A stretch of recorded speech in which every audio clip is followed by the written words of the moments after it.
Hello students, मैं आपकी हिंदी अध्यापिका रूपा अग्रवाल। आज हम हिंदी सेकंड लेसन 4 रस करेंगे। देखिए, रस की परिभाषा। रस किसे कहते हैं?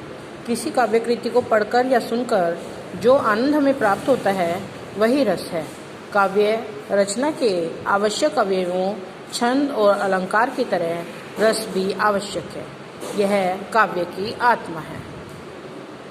आगे देखिए, आचार्य भरत मुनि के अनुसार विभाव, अनुभाव, व्यभिचारी संयोगाद रस निष्पत्ति, अर्थात विभाव, अनुभाव और व्यभिचारी भावों के संयोग से जब विभाव, अनुभाव और संचारी भाव स्थायी भाव के संपर्क में आते हैं, उनके संयोग से रस की निष्पत्ति होती है। इस तरह स्थायी भाव जब विभाव, अनुभाव और संचारी भावों से परिपक्व होकर सहृदय दिखने, सुनने, पढ़ने वालों के हृदय को तरंगित करे तो वे रस कहलाते हैं। तो क्या समझ में आया आपको? रस क्या होते हैं?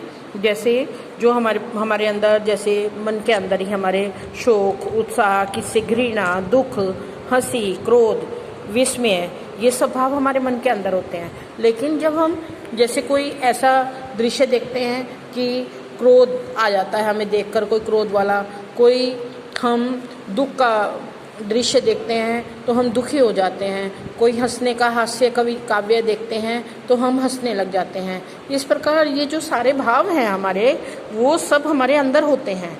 और जब हम कोई गलत कार्य करते हैं तो हमें क्रोध आ जाता है एकदम, कोई हम गंदी चीज़ देखते हैं तो हमें उससे घृणा होने लगती है।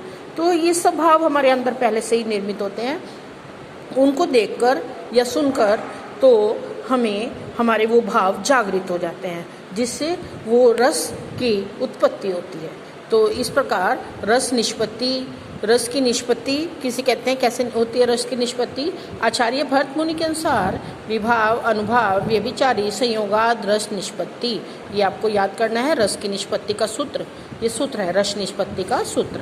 अर्थात विभाव, अनुभाव, व्यभिचारी भावों के संयोग से रस की निष्पत्ति होती है। इस तरह क्या 3 से नहीं होती निष्पत्ति, किससे होती है? चारों भावों से। स्थायी भाव जब, इसको हम दूसरे तरह शब्दों में इस तरह से कह सकते हैं, स्थायी भाव जब विभाव, अनुभाव और संचारी भावों से परिपक्व होकर सहृदय अर्थात देखने, सुनने या पढ़ने वाले के हृदय को तरंगित करते हैं, तब वे रस कहलाते हैं। ये आपका हो गया रस की परिभाषा, और यह है रस निष्पत्ति का सूत्र। अब आगे देखिए, ये सब आपको याद करने हैं। रस के प्रमुख अवयव। रस के प्रमुख अवयव कौन कौन से हैं? स्थायी भाव, विभाव, अनुभाव और संचारी भाव। स्थायी भाव की परिभाषा। स्थायी भाव किसे कहते हैं?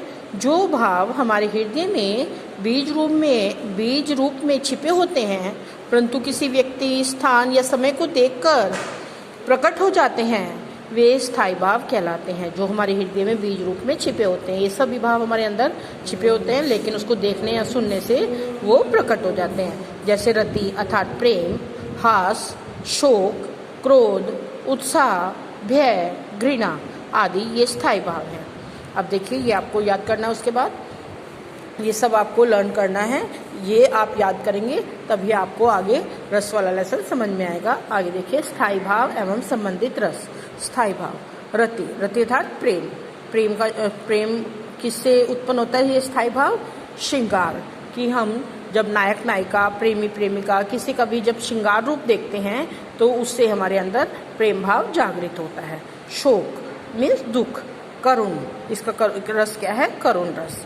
उत्साह से वीर रस, घृणा विभत्स रस, निर्वेद शांत रस, हास हास्य रस, क्रोध रोध रस, भय से भयानक रस, विस्मय से अद्भुत रस, वत्सल किसे कहते हैं?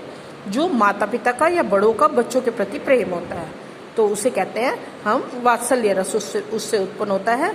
वत्सल मीन्स बड़ों का बच्चों के प्रति प्रेम। इष्ट देव विषयकृति, जब ईश्वर का अपने भक्त के प्रति प्रेम जो होता है, उससे कौन सा रस निकलता है? भक्ति। तो ये हमारे देखिए 1 2 3 4 5 6 7 8 9 ये हमारे प्रमुख रस हैं। और कुछ मुनियों ने हमारे अन्य ये वत्सल और इसदेव विषकृति ये रस भी बताए हैं। इनको 2 को मिलाकर हमारे 11 रस हो जाते हैं। 9 मुख्य हैं और 2 कुछ आचार्यों द्वारा बताए गए हैं और बाकी सभी 9 रस बताते हैं। हाँ जी, आगे देखिए। विभाव। विभाव किसे कहते हैं? जिस व्यक्ति, वस्तु या स्थान या समय को देखकर स्थायी भाव जागृत या उद्दीप्त हो जाते हैं उसे विभाव कहते हैं। जिस दृश्य को देखकर, जिसको हम सुनकर या देखकर हमारे अंदर वो भाव जागृत होता है उसे विभाव कहते हैं। विभाव के 2 भेद हैं, आलंबन विभाव और उद्दीपन विभाव। जिसको देखकर स्थायी भाव जागृत हो उसे आलंबन विभाव कहते हैं। उद्दीपन विभाव जिससे जागा हुआ भाव तीव्र हो, जैसे कि जो दृश्य हम देख रहे हैं उसको तो हम आलंबन विभाव कहेंगे और उसको जो भाव को तीव्र करने में हमारे सहायक तत्व हैं उनको हम उद्दीपन विभाव कहेंगे। उसके बाद थर्ड आता है हमारा, ये सेकंड है विभाव और थर्ड है अनुभाव। अनुभाव किसे कहते हैं? जिस व्यक्ति में स्थायी भाव जागृत हुआ है उसकी चेष्टाएं अनुभाव कहलाती हैं। जैसे क्रोध के कारण आंखें लाल हो जाना, भौं का चढ़ना, या गुस्से, या फिर आप देखते हैं कि जैसे हंसने के कारण खिलखिला के हंसना। और ये जो व्यक्ति की चेष्टाएं हैं ये सब अनुभाव कहलाती हैं।